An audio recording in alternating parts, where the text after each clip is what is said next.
What's going on, everybody? It's Coach Holley the Knight back with another episode of Overcoming Pain and Adversity. In the last episode, we broke down anger and why real strength is the ability to control the fire, not explode from it. Today, we're talking about the principle that most people get wrong, and that principle is called respect.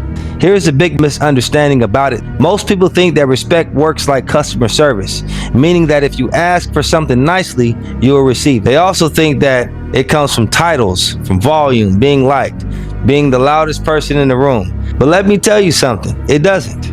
Respect isn't requested, it's not begged for, and it's not negotiated. Respect is detected long before anybody ever decides to give it. Here's the truth about respect. People don't respect what talks the most. They respect what moves the least under pressure. They respect consistency, emotional stability, and the person who doesn't crumble when they are tested. That's not confidence, that's called presence. Here's the law of presence. Presence means you are the anchor, even when the room is starting to shake. It also means that you don't react with the environment, you regulate the environment. It's not energy, it's not charisma, it's not performance, it's gravity. People don't lean into you because you demand attention. They lean in because you don't need it. Respect yourself by not becoming emotional, because emotional people lose respect.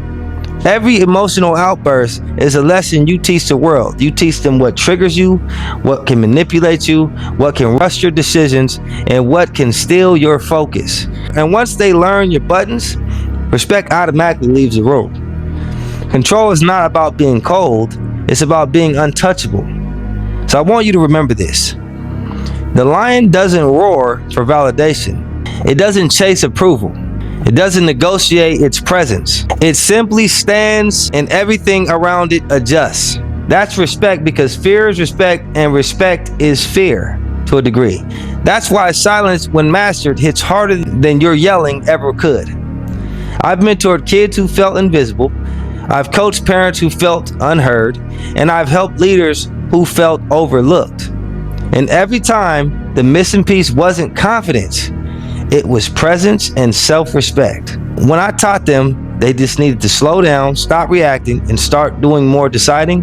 Respect didn't just appear in their lives, it followed them. So here's the 3 respect signals that I want you to take in. Number 1, emotional control. So can you stay centered when you're challenged?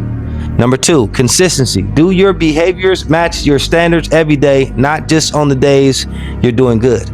Number 3, boundaries. Can you say no without guilt and hold the line without explanation? If any of these 3 things are weak, respect is going to weaken in your life immediately. I know this because there was once upon a time in my life I thought respect came from intense anger and fire. But I learned over time that with these intense emotions, they fade self-respect, and when left unstructured and uncontrolled, it became chaotic. It wasn't until I learned to think more than I speak and move with intention so that I could sharpen my standards that I got where I needed to be. That's when people didn't just hear me, they felt me, they seen me, and they adjusted to me. Here's the harsh truth.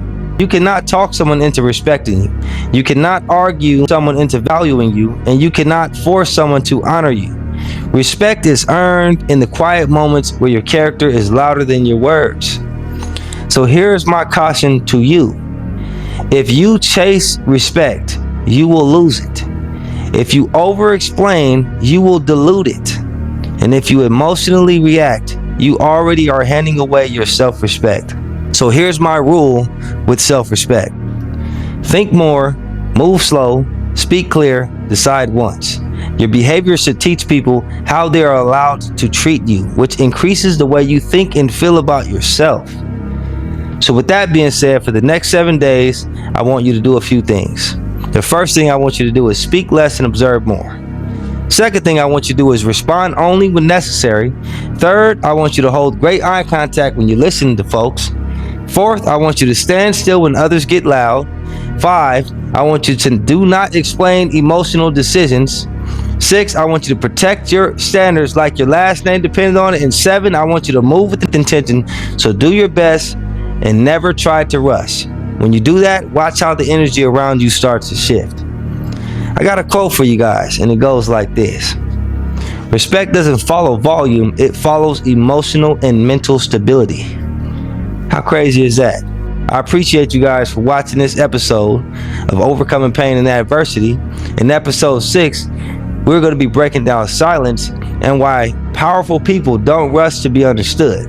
I'll see you guys in the next one. You keep watching, and I'm going to keep cranking.